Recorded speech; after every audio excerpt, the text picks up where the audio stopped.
दोस्तों, पिछले कुछ घंटों में देश भर में जो बयान, मीटिंग और तैयारियां देखने को मिली है, उन्होंने लोगों के मन में एक बड़ा सवाल खड़ा कर दिया है। क्या देश किसी बड़े आर्थिक दबाव की तरफ बढ़ रहा है? क्या आने वाले समय में सरकार नई रणनीति लागू करने वाली है?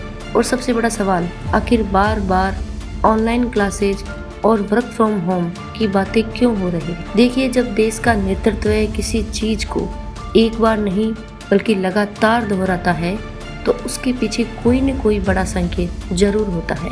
हाल ही में जिस तरह घर से पढ़ाई, घर से काम और ईंधन बचाने की जो बातें सामने आ रही है, उसने आम लोगों के बीच चर्चा और तेज कर दी है। कई राज्यों में बड़ी बैठकों का दौर शुरू हो चुका है। कुछ जगहों पर ट्रायल स्तर पर तैयारियां भी देखी जा रही है। यानी साफ है कि सिस्टम पहले से अलर्ट मोड में आ चुका है। अब सवाल उठता है कि आखिर इसकी जरूरत क्यों पड़ रही है? सरकार का तर्क साफ है, अगर लोग कम यात्रा करेंगे, स्कूल कॉलेज सीमित होंगे, ऑफिसों में भीड़ कम होगी तो पेट्रोल डीजल की खपत कम होगी। जब ईंधन कम खर्च होगा तो देश का आयात बिल भी कम होगा, विदेशी मुद्रा पर दबाव घटेगा, डॉलर की मांग कम होगी और भारतीय रुपया मजबूत हो सकता है। यही वजह है कि वर्क फ्रॉम होम और डिजिटल सिस्टम इनको भविष्य की जरूरत बताया जा रहा है। लेकिन दोस्तों, असली चिंता यहीं से शुरू होती है। देश में करोड़ों लोग ऐसे हैं जिनकी जिंदगी रोज बाहर निकलने पर चलती है। छोटे दुकानदार, बस ड्राइवर, स्कूल वैन वाले और चाय ठेले वाले। अगर सिस्टम धीरे धीरे ऑनलाइन मोड की तरफ जाता है तो इन सब पर असर पड़ना तय है और सबसे बड़ा प्रभाव पड़ता है शिक्षा पर। क्योंकि सच्चाई यह है कि ऑनलाइन पढ़ाई हर बच्चे तक बराबरी से नहीं पहुंच सकती। गांव में इंटरनेट की दिक्कत है, मोबाइल की कमी और पढ़ाई का माहौल, ये सब आज की सबसे बड़ी चुनौती है। कोरोना के समय में हमने देखा था कि लाखों बच्चों की पढ़ाई प्रभावित हुई। इसलिए अगर फिर से डिजिटल मॉडल की चर्चा होती है तो सरकार के सामने सबसे बड़ी जिम्मेदारी यही होगी कि शिक्षा का स्तर नीचे ना गिर जाए।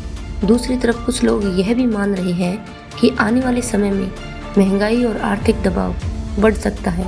इसलिए अभी से लोगों को ईंधन बचाने, खर्च कम करने और डिजिटल सिस्टम अपनाने के लिए मानसिक रूप से तैयार किया जा रहा है। क्योंकि भारत में अक्सर बड़े फैसलों से पहले संकेत दिए जाते हैं ताकि जनता धीरे धीरे इस नई स्थिति के लिए तैयार हो सके। लेकिन एक बात बिल्कुल साफ है, देश हित सबसे ऊपर होना चाहिए। अगर कोई फैसला लिया जाता है तो उसका उद्देश्य देश की अर्थव्यवस्था को मजबूत करना और भविष्य के संकटों से बचना होगा। मगर साथ यह भी जरूरी है कि आम नागरिक, छात्र, शिक्षक और नौकरी पेशा लोगों की परेशानियों को नजरअंदाज ना किया जाए। देश मजबूत तभी बनेगा जब अर्थव्यवस्था भी मजबूत हो और शिक्षा व्यवस्था भी, जब रुपया भी मजबूत हो और युवाओं का भविष्य भी सुरक्षित हो, और जब फैसले सिर्फ आंकड़ों के लिए नहीं लिए जाने चाहिए बल्कि आम इंसान की जिंदगी को ध्यान में रख कर के लिए जाने चाहिए। आप क्या सोचते हैं? क्या ऑनलाइन सिस्टम भविष्य की जरूरत है या इससे शिक्षा और रोजगार पर बड़ा असर पड़ेगा? अपनी राय जरूर बताएं। जय हिंद, वंदे मातरम।